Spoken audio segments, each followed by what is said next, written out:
qual a importância de uma feira de artesanato?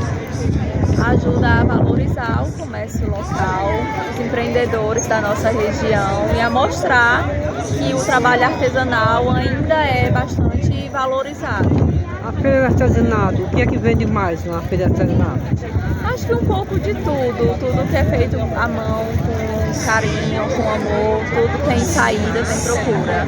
Aí vocês sempre viajam o Nordeste ou não? Só o Ceará?